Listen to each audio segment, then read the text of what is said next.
बिस्मिल्लाहिर्रहमानिर्रहीम। अस्सलाम वालेकुम स्टूडेंट, उम्मीद है आप सब खैरियत से होंगे। क्लास 9 चैप्टर नंबर 3 डायनेमिक्स, और आज का टॉपिक जो है हमारे पास यूनिफॉर्म सर्कुलर मोशन है। और स्टूडेंट आपसे दरख्वास्त ये है कि वीडियो को, लेक्चर को पूरा सुने, आखिर तक सुने, एंड तक सुने, ताकि टॉपिक आपको बहुत अच्छे तरीके से समझ में आए। तो आज का जो टॉपिक हमारे पास यूनिफॉर्म सर्कुलर मोशन है, उससे पहले ऊपर लिखा हुआ है सर्कुलर मोशन।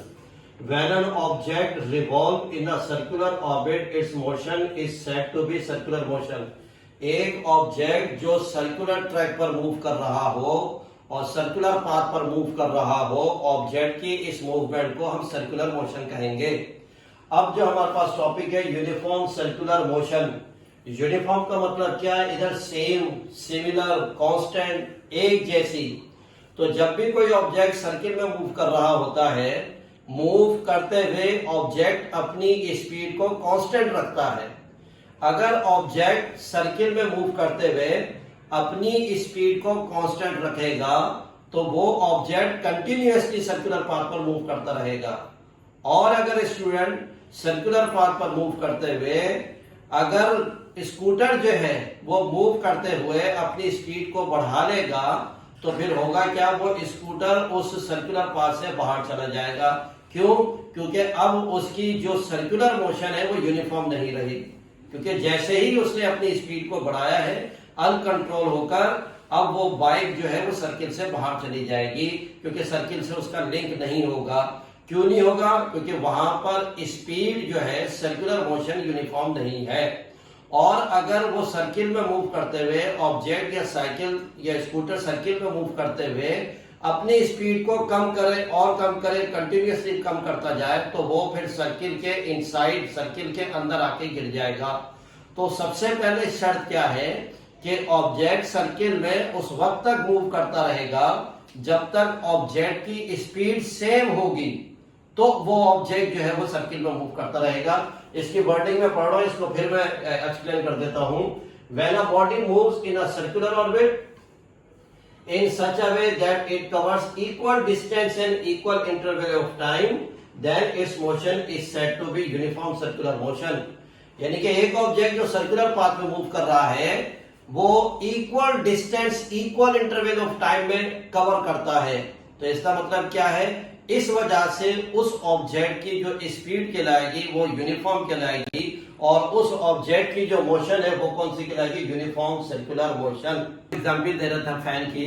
फैन को जब हम ऑन करते हैं तो उसके कुछ देर के बाद जब फैन अपनी फाइनल स्पीड पर आता है तो फैन के जो विंग्स है वो यूनिफॉर्म स्पीड से मूव कर रहे होते हैं। तो जब फैन यूनिफॉर्म स्पीड से मूव करता है तो फैन की इस मूवमेंट को हम क्या कहेंगे? यूनिफॉर्म सर्कुलर मोशन कहेंगे। तो इसके अंदर एक एग्जांपल है हमारे पास, motion of electron around the nucleus. यानी कि जो इलेक्ट्रॉन की जो मूवमेंट है सर्किल के अंदर वो न्यूक्लियस के सराउंडिंग में है। तो इसका मतलब इलेक्ट्रॉन जो है अपने ऑर्बिट में रहते हुए एक सर्कुलर पाथ में रहते हुए मूव कर रहा है अराउंड द न्यूक्लियस। फिर इसकी सेकंड एग्जांपल है motion of planet around the sun. Sun के सराउंडिंग में जितने भी प्लैनेट्स हैं वो सारे के सारे प्लैनेट्स जो हैं अपने ऑर्बिट में रहते हुए रिवॉल्व कर रहे हैं, यानी कि सर्कुलर पाथ पर मूव कर रहे हैं। तो हर प्लैनेट जो अपने ऑर्बिट में रहते हुए रिवॉल्व कर रहा है, तो हर ऑर्बिट के पास जो स्पीड है, जो मोशन है, वो मोशन कौन सी कहलाएगी? यूनिफॉर्म सर्कुलर मोशन कहलाएगी। तो उम्मीद है स्टूडेंट आपको जो है यूनिफॉर्म सर्कुलर मोशन और इसके एग्जाम्पल और इसकी एक्सप्लेनेशन समझ में आई होगी। अच्छा, अब जो हमारे पास टॉपिक है वो है सेंट्रीपिटल फोर्स। सेंट्रीपिटल का मतलब क्या है? To seeking the centre, centre की तरफ, यानी कि सर्किल के सेंटर से जो फोर्स लगती है वो फोर्स ऑब्जेक्ट को सर्कुलर ट्रैक पर मूव करवाती है। इस फोर्स का हम क्या कहेंगे? Centripetal force. सेंट्रीपिटल का मतलब क्या है कि वो फोर्स जो सर्कुलर पाथ के, सर्किल के सेंटर से लगे और जिसकी वजह से ऑब्जेक्ट सर्कुलर पाथ पर मूव करने लग जाए, ऑब्जेक्ट की इस मूवमेंट को हम क्या कहेंगे? सेंट्रीपिटल फोर्स कहेंगे। फोर्स का कुछ आइडिया, अब इसकी डेफिनेशन है उसको फिर मैं एक्सप्लेन करता हूं, ये रीड करके। The necessary force required to move the body along a circular path is called the centripetal force. The direction of centripetal force is always toward the center of the circle. तो मैं एक बार फिर repeat कर देता हूं और इसके meaning भी बता रहा हूं, एक्सप्लेन कर रहा हूं कि वो फोर्स जो सर्किल के सेंटर से लगती है और ये फोर्स ऑब्जेक्ट को सर्कुलर पाथ पर मूव करवाती है, इस टाइप की फोर्स को हम सेंट्रीपिटल फोर्स कहते हैं। और सेंट्रीपिटल फोर्स की डायरेक्शन जो है वो toward the centre of the circle होती है। तो इस डायग्राम को हम देखते हैं, इस डायग्राम को समझे जरा कि ये हमारे पास है सर्किल का सेंटर।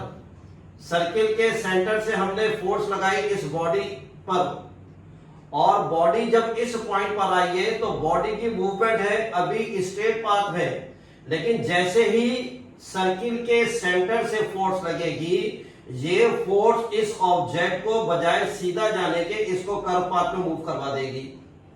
फिर ऑब्जेक्ट यहां पर आएगा मूव करते हुए, तो ऑब्जेक्ट जो है इस पॉइंट पर रहते हुए फिर स्ट्रेट पाथ में मूव करेगा। लेकिन सर्किल के सेंटर से फोर्स लग रही है इस ऑब्जेक्ट पर और ये ऑब्जेक्ट दोबारा कर्व पाथ में मूव कर जाएगा।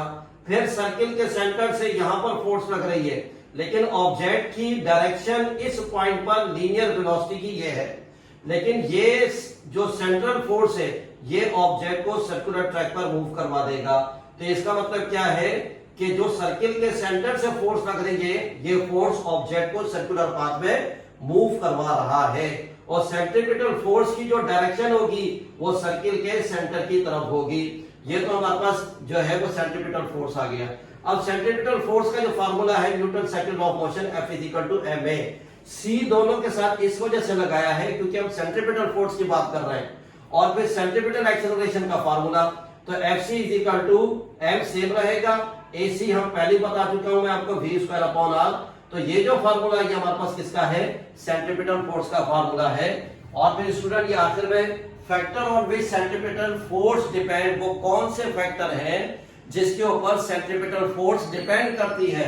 तो उसमें फर्स्ट पॉइंट है the centripetal force increase with the increases mass of the body, यानी कि जो ऑब्जेक्ट सर्कुलर ट्रैक पर मूव कर रहा है, अगर उस ऑब्जेक्ट का मास ज्यादा है तो फिर सर्किल के सेंटर से फोर्स भी ज्यादा लगेगी, यानी कि सेंट्रीपिटल फोर्स भी ज्यादा लगेगी। और अगर सर्किल में मूव करते हुए ऑब्जेक्ट का मास कम है तो सर्किल के सेंटर से जो फोर्स लगेगी वो भी कम लगेगी। तो ये फर्स्ट पॉइंट है। फिर सेकंड पॉइंट है it decreases with the increase in the radius of the circular path. अगर सर्किल के सर्कमफ्रेंस को बहुत बड़ा कर दिया जाए तो सर्किल का जो डायमीटर है, जो उसका सर्कमफ्रेंस है, जब वो बहुत बड़ा हो जाएगा तो उसका रेडियस भी बहुत बड़ा हो जाएगा। तो रेडियस के बड़ा करने से क्या होगा, रेडियस के बड़ा होने से ये होगा कि ऑब्जेक्ट के ऊपर जो फोर्स लगेगी वो कम लगेगी। तो इसका मतलब सर्किल बड़ा होगा तो सर्किल के सेंटर से जो सेंट्रीपिटल फोर्स लगेगी ऑब्जेक्ट के ऊपर वो कम लगेगी, क्योंकि रेडियस ज्यादा हो गया सर्किल के बड़े होने से। तो उम्मीद है स्टूडेंट आपको ये आज का टॉपिक समझ में आया होगा। अस्सलाम वालेकुम।